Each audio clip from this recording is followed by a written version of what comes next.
6:36 de la mañana, aquí estoy conversando con mi primer invitado del día de hoy, Jesús Castillo Molleda, politólogo, experto en campañas electorales y gestión pública, socio director de Polianalítica, profesor universitario.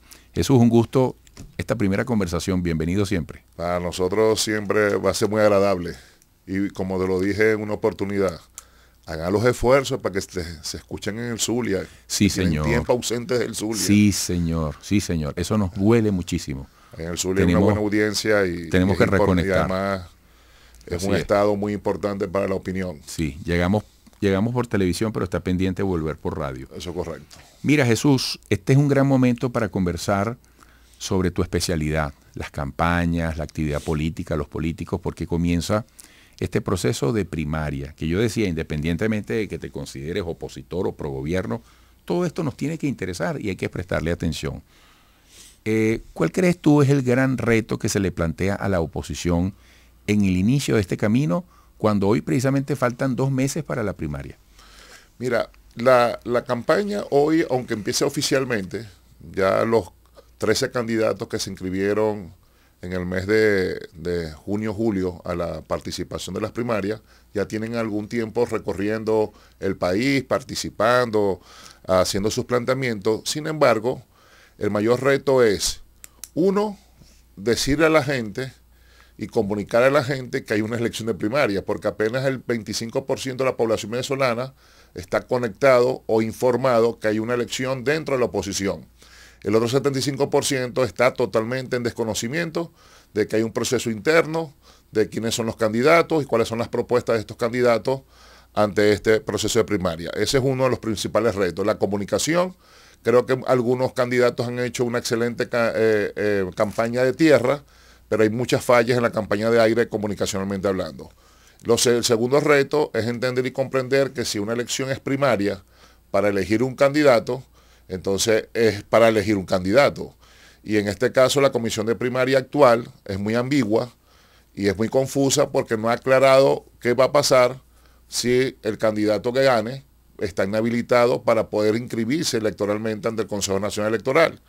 Y eso es peligrosísimo a nivel de la unidad, porque si gana María Corina Machado o gana Capriel Radosky o gana Superlano, los tres están inhabilitados para poder ejercer cargos de elección popular y eso sería un retroceso muy grande porque de una manera u otra hay que resolver eso el mismo 22 de octubre.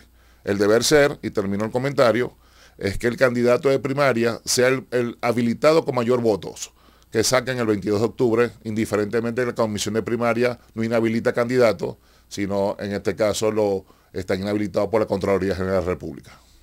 ¿Qué crees tú qué pasará si, por ejemplo, tal como lo indican las encuestas, María Corina Machado logre esa mayor cantidad de votos?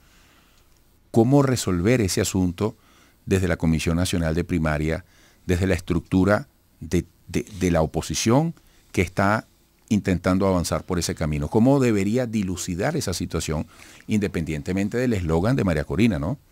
Sí, mira, entiendo un poco que desde el punto de vista del comando de María Corina siempre ha dicho que es una líder de la oposición, que ella de una manera u otra es la favorita, pero ¿es la favorita de qué? Del 25% que sabe que hay primaria y un 10% que podría participar en primaria. Y de ese 10% ya se podrá llevar quizás la mayor tajada, ¿ok?, de los que participen, porque esto hay que tenerlo muy claro. Hoy, a 2 meses de las primarias, solo el 25% sabe que hay una primaria. Ese 25%... ¿Pero sabe o no le interesa? Ahí vamos. Sabe que hay una primaria. De ese 25%, solo el 10% afirma que va a votar. ¿Ok? ¿Por quién? Mayoritariamente son hoy 3 candidatos que tienen chance. Los otros 10 tendrán que asociarse, hacer alianzas, porque de verdad no tienen chance y ya te voy a decir por qué. Uno, la primera opción es María Corina, la segunda es Capriel Radosky y la tercera es Carlos Prosperi. ¿Ok? Hay 10 candidatos más que están participando, que tendrán su propuesta, que tendrán otros intereses. Quizás quieren ser alcaldes, gobernadores, concejales, diputados, o quizás quieren que sea una negociación para la Asamblea Nacional. Sin embargo, el día de la elección, el 22 de octubre, quien no tenga por lo menos 35.000 voluntarios, no va a poder cubrir el 100% de las mesas electorales que se están presentando, que son 4.000 en todo el país. Son 3.106 centros de votación más 4.000 mesas electorales. Si no tiene por lo menos 10 personas por centro de votación, peligra de no tener testigos, de no tener la movilización necesaria y no tener la logística necesaria. ¿Peligra cuando vaya a las presidenciales? No, peligra cuando vaya a las primarias. Para las presidenciales son 200.000 voluntarios, porque son 14.332 centros de votación que hay hasta ahorita en Venezuela. En las primarias la Comisión Electoral dijo 3.106 centros de votación. Correcto. Si ponemos 10 personas por centro de votación por candidato, para que cuiden sus votos, para que estén pendientes, sobre todo que el proceso es manual, un candidato que no tenga por lo menos esas 31.000 personas, entonces está cojo, va a fallo para la elección, para la defensa y representación de sus testigos en todo el país, ¿ok? Pero las elecciones primarias también tienen movilización del voto, ¿ok? Porque el voto voluntario no siempre es el más adecuado, aunque María Corina está contando con el voto voluntario contra el voto maquinaria que pueda tener Capri Radosky o Carlos Prosperi. Entonces, en esta particularidad, no es sencillo ni es económico representarse a esas primarias. 2, quien no llega a un acuerdo, y las encuestas también son claras, de ese 10% que dice que va a participar, cada candidato va a tener una tajada, el 10, el 90%, el 80%, el 60%, el 40%, el 30%, el 10%, el 12%. Sin embargo, el 23 de octubre debe salir un candidato. Entonces, si la comisión de primaria no resuelve el reglamento interno de que, en este caso, un inhabilitado gane, ¿qué van a hacer para presentar ese inhabilitado a una elección presidencial? Hay que ser sincero en esto, no hay que ser emocional, hay que ser muy racional. O sea, lo que tú estás diciendo es que no hay que esperar el resultado, sino desde una vez decir cómo se manejaría el asunto. Mira, sería muy inocente pensar que si María Corina Machado gana la primaria, va a ser habilitada para ser inscrita en el 2024 como candidata presidencial. Eso sería muy inocente pensarlo.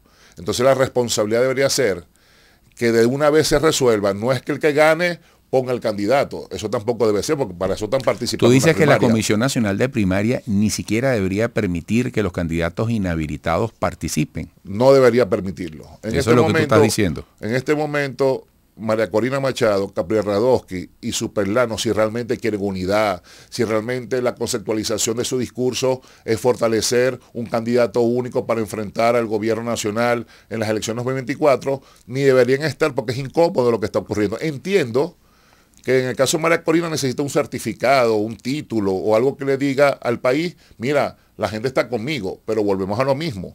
¿Cuál es el porcentaje de las personas que van a participar en primaria? Ahora, tú nombrabas una palabra clave, acuerdo. ¿Tú crees que al final todo esto se va a resolver o por un acuerdo interno en la oposición, llama oposición, para este caso concreto de las primarias, los actores, las organizaciones que están participando, independientemente de que quizás allá ellos con los que están decidiendo consideran que en este momento estratégicamente no es interesante hacer lo que tú sugieres? Mira, los signos que hasta ahorita se dan es que no hay acuerdos. Los signos que hasta ahorita se dan es que no hay unidad. Y los signos que hasta ahorita se dan es que están confundiendo al elector. Y el elector, para que salga a votar, tiene que estar motivado, tiene que tener un proyecto y tiene que sentir que hay realmente posibilidades de ganarle al gobierno. Sobre todo porque hay otro problema que tienen que entender, que se va a presentar a la oposición.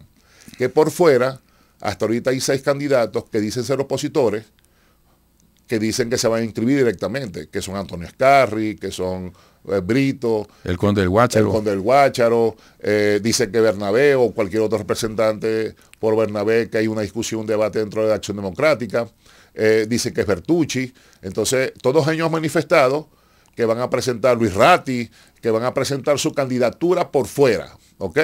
Y dicen ser oposición. Eso quiere decir que no solamente resolver el problema de los que participan en primaria, sino los que después se inscriben por fuera. Ahora vuelvo a algo que tú decías también muy importante. Tú dices, hasta este momento se ha demostrado que en la oposición no hay unidad, no hay acuerdo, y hay una gran confusión producto de esto, de que no hay unidad y no hay acuerdo en la oposición, porque la gente necesita ir a votar con convicción. Te pregunto entonces, al final, ¿qué puede pasar una vez que se conozcan los resultados? ¿Qué crees, cómo crees tú que se puede decantar esto? Y otra cosa, este ambiente, ¿qué efecto tiene en el interés de Nicolás Maduro de ganar las presidenciales? Bueno, porque si se dice que Nicolás Maduro, fíjate que di tanta vuelta porque se me había ido la idea, me había perdido. No importa. Mi pregunta es esa. Se dice que hay un alto, no sé si tú tienes cifras directamente conocidas, se dice que hay un alto rechazo a Nicolás Maduro, pero que quien no quiere a Maduro dice, bueno, ¿por quién voto? A propósito de eso que tú has dicho. Entonces, hoy en día Nicolás Maduro se ha beneficiado de esta falta de unidad, de esta falta de acuerdo y de esta confusión en el país. Por supuesto. Se ha fortalecido. Te puedo afirmar con toda responsabilidad. Eso lo dicen todos los estudios de opinión pública cualitativo y cuantitativo que se han venido haciendo en Venezuela. Una oposición desunida va a perder las elecciones en el 2024. De eso no hay ninguna duda. ¿Ok? Porque el mayor peligro... Pudiendo ganar. Pudiendo ganar, por supuesto. Hoy en día, Eduardo, vamos a irnos a los datos rapiditos del 2021. No nos vamos a ir para... ¿Hay datos frescos en este momento? Ahí vamos. Hay datos frescos de encuesta, pero hay datos frescos también de resultados electorales. En el 2021 fueron las elecciones de alcaldes y gobernadores en Venezuela.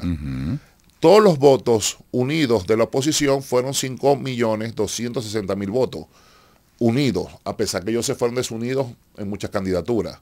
Pero todos los votos unidos del chavismo son 4.106.000 votos. Eso quiere decir que en los resultados electorales del 2021, la oposición en conjunto le sacó más de 1 millón de votos al PSUV y a sus aliados en conjunto. Una demostración más que hoy en Venezuela sigue siendo la tendencia en los estudios de opinión pública, que la oposición sigue siendo mayoritaria ante el PSUV y sus aliados, a nivel de intención y a nivel de reconocimiento de los actores. Sin embargo, el PSUV tiene una gran ventaja. Uno, que tiene 1 VC por centro de votación. Quiere decir que hay 14.332 VC, quiere decir que hay estructura electoral para cada centro de votación. Eso no lo tiene ningún partido político de la oposición hoy, si no se unen, porque la oposición está partida en el liderazgo de Rosales en el Estado Zulia, en el liderazgo de Henry Falcón en Falcón, en el liderazgo de la Fuerza Vecinal en Miranda y Nueva Esparta, en el liderazgo de Brito en Anzoátegui. Entonces, no hay nadie de la oposición hoy que por sí solo pueda enfrentar al PSUV. Te hago esta pregunta romántica. ¿Tú crees que la oposición está en condiciones? ¿Es posible para la oposición conectar con todos estos argumentos que ponen a la necesidad del venezolano como una prioridad? Solo si hacen una campaña como la de 2015 o como la de Barinas del 2022. Solo si van con una tarjeta, un candidato con la tarjeta de la MUC en unidad sólida, reconociendo toda la necesidad de liderazgo a nivel nacional, y van con un candidato único, es la única manera que le puedan dar una pelea, no a Nicolás Maduro, hay que tener claro esto, es al PSUV y a sus aliados, ¿ok? Porque esto es organización electoral, movilización del voto para enfrentar una elección. Si la oposición no va unida, la abstención va a ganar, y si la abstención gana, gana Nicolás Maduro. Bueno, muchísimas gracias, Jesús. Hasta pronto. A ti, un placer. Igualmente. Que nos visiten en nuestras redes sociales, @polianalítica. Estamos a la orden por ahí. Jesús Castillo Molleda, politólogo experto en campañas electorales y gestión pública, socio director de Polianalítica, profesor universitario. Volveremos.